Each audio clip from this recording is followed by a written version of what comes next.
बहू, बुरा मत मानना, पर मायके और ससुराल के बीच एक बहुत बारीक सी मर्यादा की दीवार होती है जिसे कभी भंग नहीं करना चाहिए। मैं जानती हूं तुम्हारा परिवार संपन्न है, पर हम भी किसी से मांगकर नहीं खाते बहू। तो तुम्हारे मायके में जो चलता आया है वो ससुराल में तो नहीं चलेगा। सुमन जी अपनी बड़ी बहू नैना से कहती है। नैना बोली, मैं जानती हूं कि मैं कितनी भी कोशिश कर लूं, पर यहाँ की चीजों और लोगों को मैं अपने घर वालों की तरह नहीं बना सकती। फिर भी आज तक कोशिश करती आ रही हूं कि आप लोगों को खुश कर सकूं, पर नहीं, आप तो नई बहू के आते ही ऐसे बदल गई है जैसे मैं कुछ हूं ही नहीं। सुमन जी बोली, बहू, नए जमाने के चलन हमारी सुविधाओं के लिए बने हैं, ना कि हमारे रीति रिवाजों को कुचलने के लिए। तुम तो इस घर के नियम जानती हो। फिर भी निशा बहू भी इस घर में ब्याह कराई है, पर उसे तो कोई दिक्कत नहीं हुई है। अरे, उसने इसी घर को अपना मायका भी समझ लिया। और एक तुम हो बहू, तुम जबरदस्ती अपने मायके के चलन यहाँ चलाना चाहती हो। तुम्हारे घर में और इस घर में बहुत फर्क है। नैना चिढ़कर बोली, मम्मी जी, आप तो कुछ भी समझने की कोशिश ही नहीं करती हैं। आप मुझे निशा से कंपेयर मत कीजिए। और एक और बात, ये सब आपके कारण ही तो हो रहा है। पहले तो आप हम दोनों बहुओं में फर्क करती हैं और फिर मुझ पर इल्जाम लगा रही हैं कि मैं अपनी चलाने की कोशिश कर रही हूं। सुमन जी हैरानी से बोली, बहू, एक बार इल्जाम लगाने से पहले सोच तो लो। भगवान गवाह है, मैंने कभी भी तुम में और छोटी बहू में फर्क नहीं किया है। नैना बोली, अच्छा, तो फिर छोटी बहू के लिए तीज त्योहार पर बनारसी साड़ी, मेकअप का सामान, मिठाई सब आ रहा है, पर मेरे लिए नहीं। पूछ सकती हूं क्यों? पूजनीय सासू मां, ये फर्क नहीं है तो और क्या है? सुमन जी बोली, अरे बहू, तुम ही तो कहती थी कि तुम्हें इस घर के रीति रिवाज पसंद नहीं। मुझे याद है कि हर बार तुम यही कहती थी कि मेरे मायके में ये सब नहीं होता है। याद करो, हर बार तुमने हमारे घर के रीति रिवाजों का मजाक बनाया है।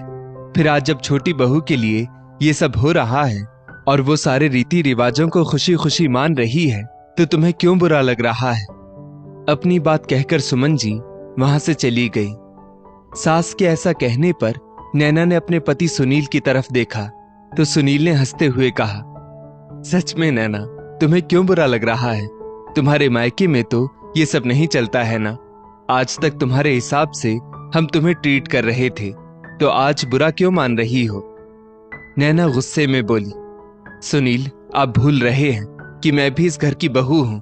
निशा को आए हुए अभी 4 महीने ही हुए हैं और हर कोई उससे जाकर पूछता है, जबकि वो मुझसे छोटी है। उसका ओहदा मुझसे छोटा है। मैं देख रही हूं, जब से वो आई है इस घर में मुझसे कोई कुछ पूछता तक नहीं, जबकि मैं घर की बड़ी बहू हूं। तो बताइए, मुझे बुरा नहीं लगेगा? सुनील बोला, महज ओहदे में बड़ा होने से क्या होता है? सामने वाले से प्यार और सम्मान पाने के लिए बड़ों को कई बार बड़प्पन भी दिखाना पड़ता है। बड़प्पन ना दिखा पाओ तब भी चलेगा, पर दूसरों के प्यार और भावनाओं का सम्मान भी तो करना बहुत जरूरी है। पर तुमने तो आज तक बस इस घर के रीति रिवाजों का मजाक बनाया है, जबकि निशा ने आते ही इस घर परिवार को दिल से अपनाया है, जो तुम कभी नहीं कर पाई। और तुम अच्छे से जानती हो कि तुम में और निशा में क्या फर्क है। नैना को आईना दिखाकर सुनील भी कमरे से बाहर निकल गया। सुनील की बातों को याद करते हुए नैना पलंग पर जाकर बैठ गई और सोचने लगी, आखिर वो गलत तो नहीं कह रहा था। और वो उस दिन को याद करने लगी जब वो नई नई इस घर में बहू बनकर आई थी।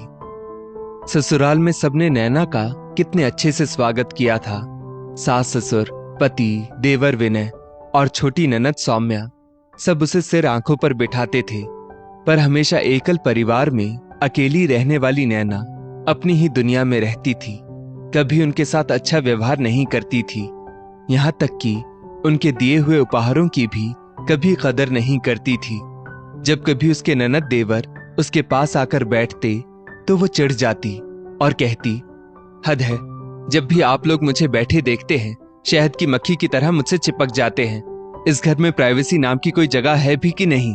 इससे अच्छा तो मेरा मायका ही है, वहां कम से कम मुझे कोई परेशान करने वाला तो नहीं था।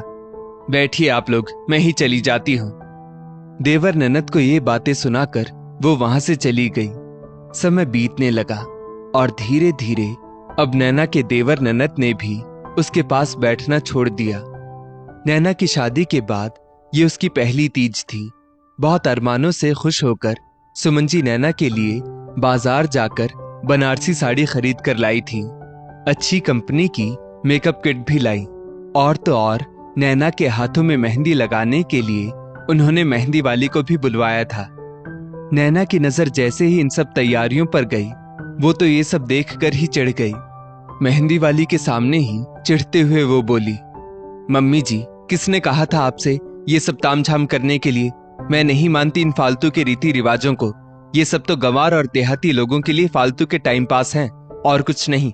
मेरे मायके में तो ये सब नहीं होता है। सुमन जी बोली, बहू, तुम्हारे मायके में नहीं होता तो क्या हुआ, यहाँ ससुराल में तो होता है ना।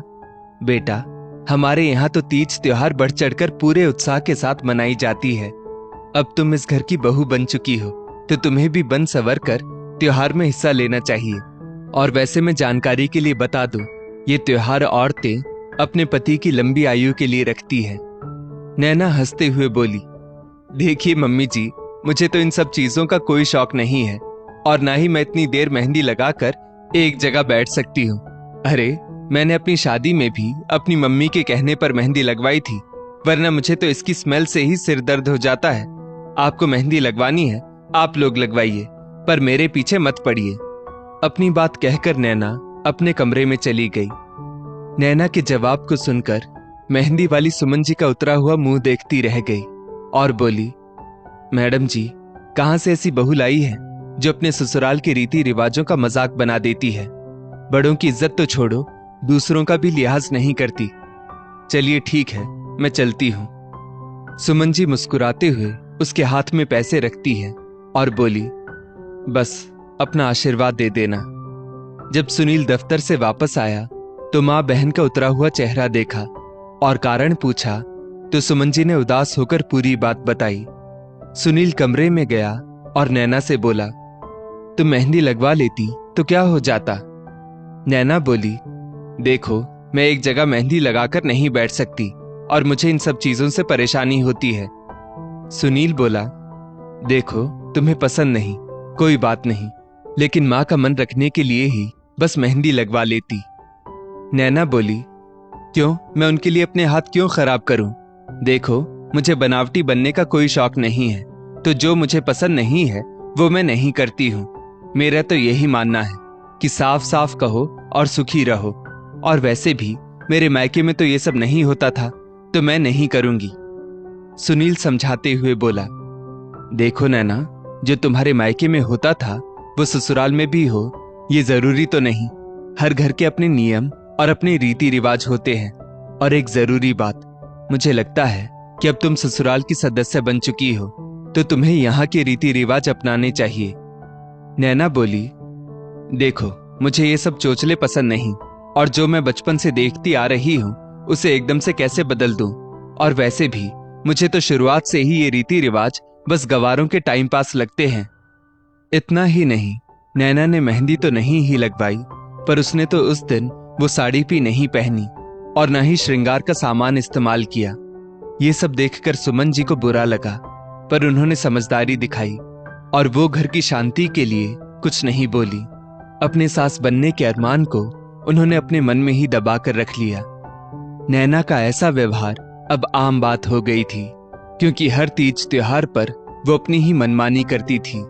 उसे ससुराल के रीति रिवाजों से या उनके तौर तरीकों से कोई लेना देना ही नहीं था। वो तो वही करती जो उसके मायके में चलता आया था। एक बार सुनील ने इस बारे में उसके मायके में भी बात की तो नैना ने घर पर आकर काफी झगड़ा किया, ये कहकर कि तुम मेरे मायके जाकर मेरी बुराई करते हो और ये सब तुम किसके कहने पर कर रहे हो ये भी मैं जानती हूं, तो अपनी मां से कह दो अपने सास बनने के अरमान को दूसरी बहू के आने पर पूरा करें।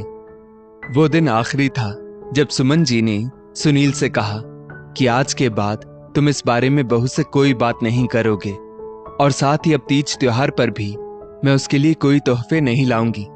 बस अगर वो ले तो मैं उसके हाथ में पैसे दे दूंगी और कह दूंगी उसे जो खरीदना है अपनी पसंद का खरीद ले। समय बीता। अभी 3 महीने पहले ही निशा उस घर में नैना की देवरानी बनकर आई थी। निशा घर में सबके साथ मिलजुल कर चलने में विश्वास करती थी। साथ ही हर तीज त्योहार में बढ़ चढ़कर हिस्सा भी लेती थी। यही तो सुमन जी अपने घर में चाहती थी, जो आज तक नैना पूरा नहीं कर पाई। ये सब देखकर सुमन जी भी उसके लिए आगे से तोहफे लेकर आई थी। अब तीज का त्योहार आने वाला था। सुमन जी ने नैना के हाथ में पैसे रख दिए और बोली, बहू, अपने लिए जो लेना चाहती हो ले सकती हो। वहीं दूसरी ओर सुमन जी निशा के लिए खुद बाजार जाकर साड़ी और श्रृंगार का सामान लेकर आई। अब मेहंदी वाली भी आई। वो निशा को मेहंदी लगा रही थी तो निशा ने सुमन जी से कहा, मम्मी जी, जेठानी जी को भी बुला लीजिए, वो भी मेहंदी लगवा लेंगी, फिर हम दोनों एक साथ तैयार होंगे। सुमन जी का मन तो नहीं था अंदर जाकर नैना को बुलाने का, पर वो निशा से नैना के बर्ताव के बारे में भी कुछ नहीं कहना चाहती थी। तो बस यही सोचकर वो नैना को बुलाने कमरे में चली गई। जैसे ही सुमन जी नैना से बोली, नैना, निशा तुम्हें मेहंदी लगवाने के लिए बुला रही है। ये सुनते ही नैना लड़ने लगी और बोली, आप अपनी चहेती बहू के कहने पर मुझे बुलाने आई है, क्या मैं ये जानती नहीं? मुझे तो समझ में नहीं आ रहा कि आखिर निशा को इतना अटेंशन दिया ही क्यों जा रहा है।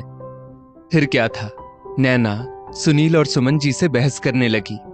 तभी बाहर से सबके हंसने खिलखिलाने की आवाज आने लगी तो सुमन जी बोली, बहू, मुझे आज के दिन कलह नहीं करनी। लगता है सौम्या भी कॉलेज से आ गई है और विनय भी अपनी पत्नी की तीज के लिए आज दफ्तर से जल्दी आ गया है, तो मैं बाहर जाती हूं। इतना कहकर वो बाहर जाने लगी तो सुनील भी अपनी मां के साथ हो लिया। भरे पूरे घर में सबके होते हुए भी आज नैना खुद को अकेला महसूस कर रही थी। ऐसे में उसने अपने पापा विनोद बाबू को फोन किया और उन्हें सारी बात बताई तो विनोद बाबू ने कहा, बेटा, इसके लिए तुम खुद ही जिम्मेदार हो। दामाद बाबू जब हमारे पास मदद मांगने आए थे तो तुम उनसे कितना लड़ी थी, तो अब तुम ये तय कर लो कि तुम्हें करना क्या है। और इसके लिए अब तुम्हारे पास 2 ही रास्ते हैं, या तो तुम अपना ईगो लेकर बैठी रहो और हमेशा ऐसे ही अकेली रहो, या फिर अपने इस रूखे व्यवहार को छोड़कर अपने परिवार के साथ मिलकर रहो। पिता के समझाने के बाद नैना को सब समझ में आ गया। फिर क्या था, उसने दूसरा रास्ता चुना और अपने कमरे से उठकर बाहर आ गई। उसे वहां देखकर सब हैरान हो गए। पहले तो एकदम शांति छा गई। तभी नैना ने कहा, मम्मी जी, मैं भी मेहंदी लगवाना चाहती हूं। सभी लोगों के चेहरे पर मुस्कुराहट आ गई। सुमन जी ने कहा, बहू, क्यों नहीं, सुबह का भूला शाम को लौट आए तो उसे भूला नहीं कहते। बेटा, आओ ना, मुझे तो सबसे ज्यादा खुशी होगी कि तुम आज मेहंदी लगवाओगी, साड़ी पहनोगी, साजो श्रृंगार करोगी। समय बीता। अभी भी नैना गलतियां तो करती है, पर अब परिवार के लोग मिलजुल कर सब कुछ संभाल लेते हैं, क्योंकि नैना अपने ससुराल वालों को और वहां के रीति रिवाजों को अपना जो मानने लगी थी। दोस्तों, इस स्टोरी को लेकर आपकी क्या राय है, नीचे कमेंट करके जरूर बताइएगा। और ऐसी ही और भी बेहतरीन वीडियोस के लिए हमारा पेज जरूर फॉलो करें। धन्यवाद।